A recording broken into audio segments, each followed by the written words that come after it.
محترم طلباء کرام، السلام علیکم۔ درسی نظامی کورس چینل میں آپ سب کو خوش آمدید۔ اس چینل میں آپ کو ملیں گے ہر درسی کتاب کے مکمل دروس، تو جلدی کیجئے ہمارے چینل کو سبسکرائب کیجئے اور ساتھ میں گھنٹی کا بٹن بھی دبائیے تاکہ ہمارا ہر درس آپ کو بروقت ملے۔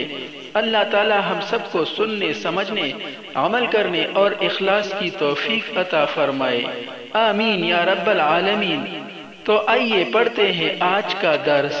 نحمدہ ونصلی علی رسولہ الکریم، اما بعد فاعوذ باللہ من الشیطان الرجیم، بسم اللہ الرحمن الرحیم۔ بدان کے اسم بر دو قسم است، اسم جامد و اسم مصدر۔ محترم طلباء کرام، گزشتہ چند اسباق میں ہم نے کلمہ کی 7 اقسام کے بارے میں تفصیل سے پڑھ لیا کہ کوئی کلمہ چاہے وہ اسم ہو یا فعل ہو، اس کی 7 قسمیں ہوتی ہیں اور اسے 7 اقسام کہا جاتا ہے: صحیح، محموز، مضاعف، مثال، اجوف، ناقص، لفیف۔ آج ہم انشاءاللہ اسم کی ایک اور تقسیم کے بارے میں پڑھیں گے جو کہ اشتقاق اور عدم اشتقاق کے اعتبار سے ہے۔ تو مصنف رحمۃ اللہ علیہ فرماتے ہیں: بدان کے جان لو تو کہ اسم بر 2 قسم است، کہ اسم کی 2 قسمیں ہیں، اشتقاق اور عدم اشتقاق کے اعتبار سے اسم کی 2 قسمیں ہیں۔ وہ کون کون سی ہے؟ خود ہی بیان فرما رہے ہیں: اسم جامد و اسم مصدر۔ اسم جامد اور اسم مصدر، ایک اسم جامد ہے اور ایک اسم مصدر۔ اب ہر ایک کی تعریف اور مثال بیان فرما رہے ہیں تاکہ خوب وضاحت ہو اور بات ذہن نشین ہو جائے۔ تو فرماتے ہیں: اسم جامد آن است۔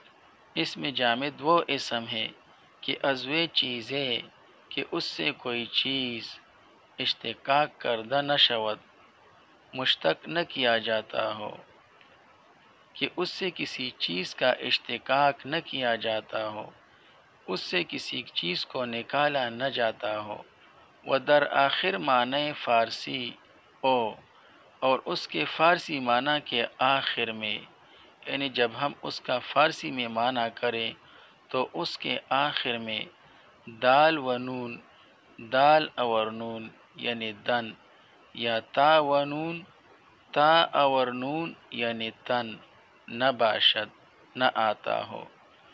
یعنی اسم جامد وہ اسم ہے کہ اس سے نہ تو کسی چیز کا اشتقاق کیا جاتا ہو، نہ تو اس سے کوئی چیز نکالا جا سکتا ہو، اور نہ ہی اس کے آخر میں دن یا تن آتا ہو۔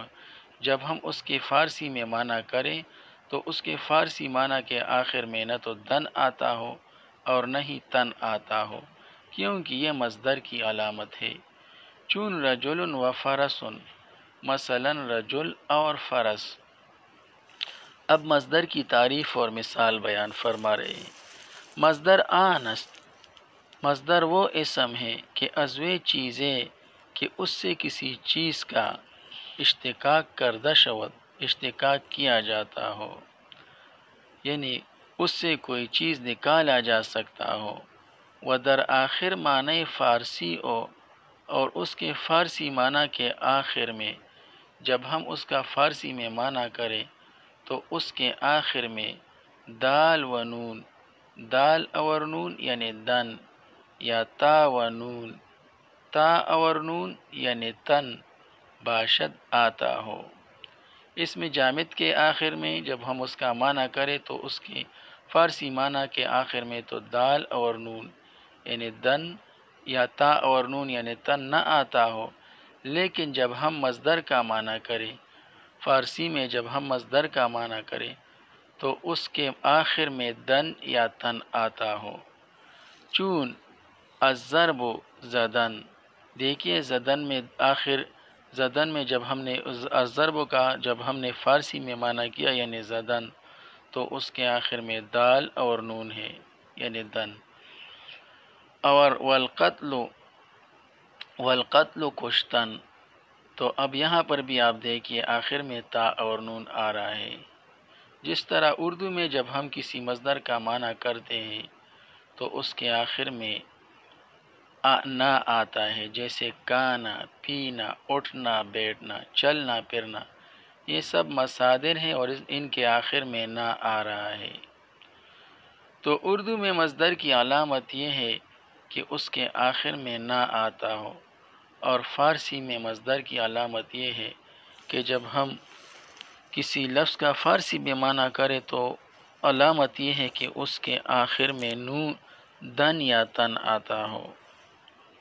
آج کے لیے اتنا ہی کافی ہے، باقی انشاءاللہ کل پڑھیں گے۔ اللہ تعالی ہم سب کو علم نافع عطا فرمائے، علم صرف کو سمجھنے کی توفیق عطا فرمائے، آمین۔ وصلی اللہ تعالی علی خیر خلقہ محمد وآلہ واصحابہ اجمعین برحمتک یا ارحم الراحمین۔